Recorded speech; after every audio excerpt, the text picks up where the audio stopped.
Santipur state डिस्पेंसारि building जाजोबथारबायलै सान्तिपुराव नायबालाय खस्थ'सो राब्र' दा जों ओंखारफिनबाय लोगोफोर नैबेनो मेन गेटआ हेल' एभ्रिवान गुड आफ्टारनुन खुलुमबाय लोगोफोर वेलकाम बेक टु माय new blog in today's blog channel आंनि टुडेस ब्लग चेनेलाव नोंथांमोनखौ आरोबाव फिन खेबसे दिनै गोदान ब्लगाव बरायनानै लानाय जाबाय आसा खालामो नोंथांमोनहा मोजाङै दं आरो आंबो मोजाङै दं ओमफ्राय दा नोंसोरो मोनसे भिडिअ लानानै फैलायबाय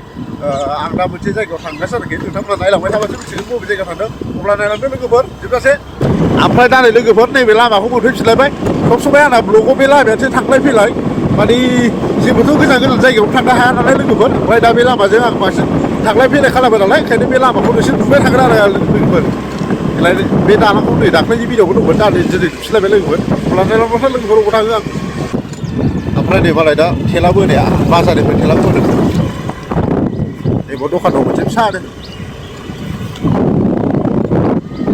दा आवजार दालां मोनसेलाय लोगोफोर आं आवजार माने बुहुद दालां दाख्लैबो देखायफिनबाय आं लोगोफोर एसे सिगाङाव दा बेखौ नुफिनसै आरो लोगोफोर ओमफ्राय नायलांबाय थाबाय जाबाय आं बबे जायगायाव थागोन आंखौ फैलायबाय नै बेसेबांबा गोजौ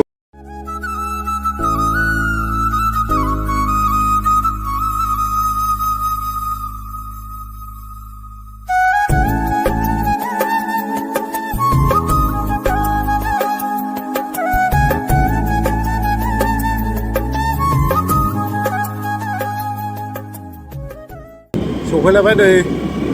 बेसेबांबा मोजां नुखायो लामाखौ लोगोफोर सिदाल' नुखासै दा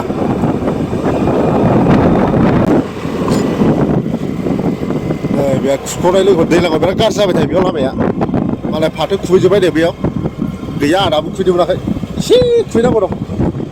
1 बिगासोनि जौगाव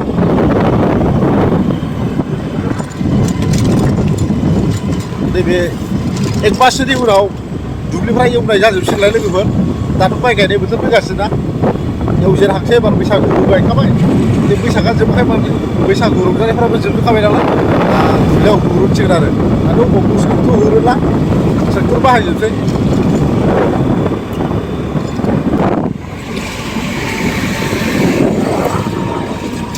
बारहुंखा अन्थाइजों लेथेर फिथेर जानायफोर लोगोफोर नै दखानमोन बेयाव बिसोरबो गुलुंलाजोबथारदों दाख्लै बेखायनो लाइनाबो जि गोबाव थानाय जाबाय दाख्लै मबाइल चार्जफ्रानो अफ जालाजोबदों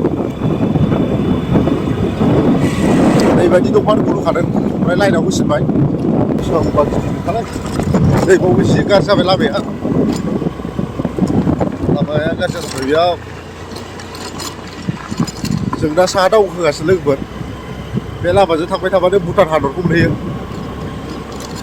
गेलेफु साइडजों आरोखि गेलेफु टाउन दं मोनसे भुटानाव बेखौ मोनहैगोन आरो बे लामाजोंनो दाथ' नै वेस्ट बेंगलनि ट्राकसो बे वेस्ट बेंगलनि बिसोरो भुटानाव बिराद माल लाङो इन्डियानिफ्रायसो बोजोबो नालाय मालफोरखौ भुटाननिया बिराद माल लाङो आरोखि बे लामाजों बिराद गारि खारो डाम्पार ट्राक गिदिर गिदिर बैबो भुटान ट्राक डाम्पार टाटानि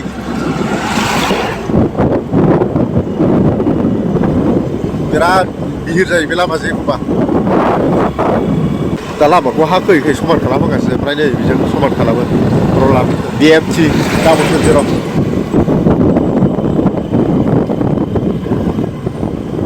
एसे खोलागासिनो हाखर हुखर जानायाव एसे अन्थाइ बाला खोयै खोयै बेजों समान खालामगासिनो आरो बेबावबो बिराद लामा गाज्रि जायोलै भुटान गारिफ्रानो गाज्रि खालामजोबो लामाखौ दाथ' नै दिनै अखा हाबावनाय ना दैस्लुं जाजोबलायबाय दा रानबाय आरो एसे बिसोर नै दाख्लै बायसिनजोबनाय बारजों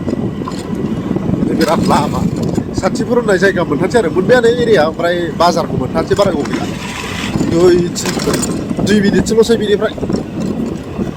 नुहुरखाबायानो दा नै सान्तिपुराव मोनजाबाय नैबे ट्रेक्टर बेकार सान्तिपुरनि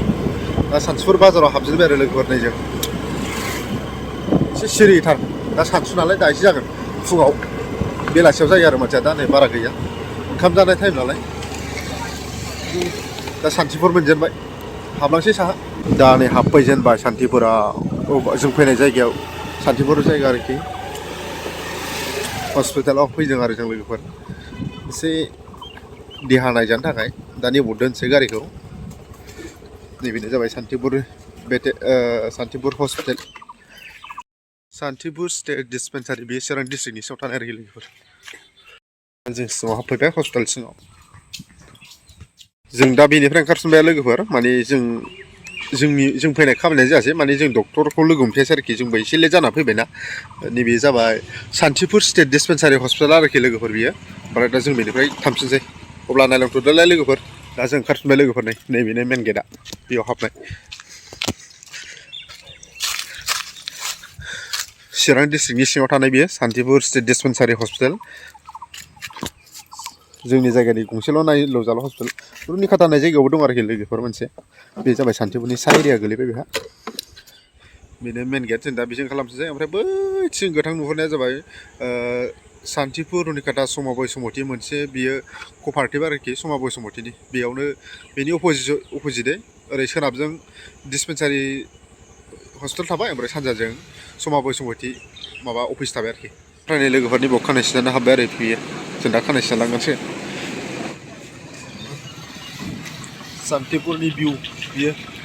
नैबे भुटान हाबलांनाय लामा दा ओमफ्राय नै मालाय सिटआ फिलाप जोबथ' दानो सिनजाथ'नो मोननाय नङा ओंखायनो आं दा दस्रा थांथ'नोसै आरोखि बे सिनजाग्रोथोंसै